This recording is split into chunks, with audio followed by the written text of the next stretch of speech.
ఇలా పెట్టుకుంటే అన్నీ ఇట్లా పోతాయి అన్ని రాసి పెట్టలేనట్టున్నాయి.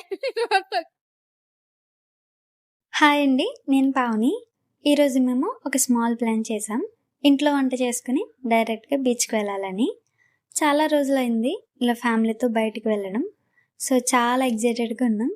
కానీ ఈ వ్లాగ్లో ట్విస్ట్ ఏంటి అంటే మేము ప్లాన్ చేసినట్టు జరగలేదు. ఏం జరిగిందో ఫుల్ వీడియోలో చూడండి. బీచ్కి వెళ్తాం కాబట్టి అవుట్ సైడ్ ఫుడ్ కాకుండా హోమ్ మేడ్ ఫుడ్ తీసుకెళ్ళాలి అనుకున్నా. నేను chicken curry with rice prepare చేసా. సింపుల్గా కానీ టేస్టీగా చేశాను. బీచ్లో కూర్చుని తింటే ఇంకా బాగుంటుంది అనుకున్నా. మా మామ అండ్ అన్నయ్య వాళ్ళు కూడా రెడీ అయ్యారు. వాళ్ళు మాత్రం వేరే ప్లాన్తో వచ్చారు. వాళ్ళు తెలంగాణ స్టైల్లో మరమరాలు తీసుకొని వచ్చారు. నాకు చాలా ఇంట్రెస్టింగ్గా అనిపించింది. ఇవి ఎలా తింటారు అని క్యూరియాసిటీ.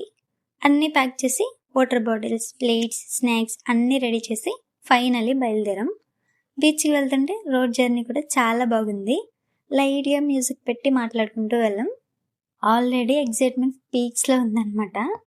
బీచ్లో కూర్చొని తింటే సూపర్గా ఉంటుంది అని ఫుల్ ఇమాజినేషన్. ఫైనల్లీ బీచ్కి రీచ్ అయ్యాం.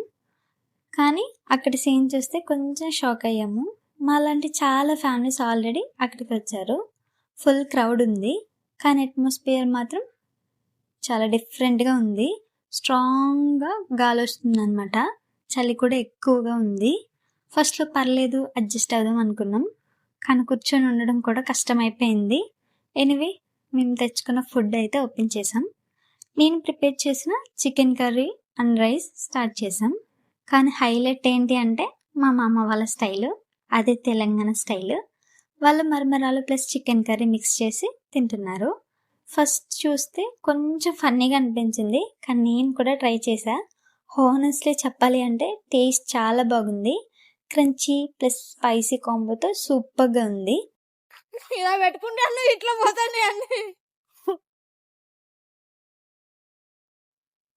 పాపం రాసి పెట్టలేనట్టున్నాయి. కానీ ప్రాబ్లం ఏంటి అంటే ఆ గాలికి మరమరాలు అన్నీ ఎగిరిపోతున్నాయి. ప్లేట్లో పెట్టిన వెంటనే గాలికి ఫ్లయింగ్ మోడ్లో వెళ్ళిపోతున్నాయి.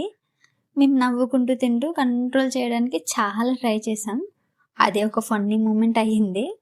మేము అనుకున్నాం అనమాట, ఫుడ్ అయ్యాక బీచ్లో కొంచెం ఆడుకుందామని, ఫొటోస్ తీసుకుందాం, రిలాక్స్ అవుదామని. కానీ వెదర్ మాత్రం ఛాన్స్ ఇవ్వలేదు. చలి బాగా ఎక్కువైపోయింది. గాలికి కూడా స్ట్రాంగ్గా ఉంది. అక్కడ ఉండడం కష్టమైపోయింది అనమాట. ఎంజాయ్ చేయాలనుకున్న ప్లాన్ మొత్తం రివర్స్ అయిపోయింది. ఫైనల్లీ డిసైడ్ అయిపోయామన్నమాట, ఇంకెన్నఫ్, ఇంటికి వెళ్ళిపోవడం బెటర్ అని చెప్పేసి. ప్లాన్ అంతా పర్ఫెక్ట్గా స్టార్ట్ అయింది. కానీ ఎండింగ్ మాత్రం అన్ఎక్స్పెక్టెడ్ ట్విస్ట్ అయ్యిందనమాట. కానీ హానెస్ట్లీ చెప్పాలి అంటే ఈ టైప్ మెమరీస్ కూడా చాలా స్పెషల్ అనమాట. నవ్వుకుంటూ చెల్లో కష్టపడుతూ ఫుడ్ ఎంజాయ్ చేస్తూ ఫ్యామిలీతో గడిపిన టైము చాలా మెమరబుల్. సో గైస్, ఈ వ్లాగ్ మీకు నచ్చితే లైక్ చేయండి, షేర్ చేయండి అండ్ ఛానల్ని సబ్స్క్రైబ్ చేయడం మర్చిపోకండి. చెప్పడం మర్చిపోయాను, ఇది వచ్చేసి కుర్మా బీచ్ అనమాట లొకేషను. మళ్ళీ నెక్స్ట్ వ్లాగ్లో కలుద్దాం. Bye. Thank you. Follow and subscribe ముస్కెట్ ముచ్చట్లు.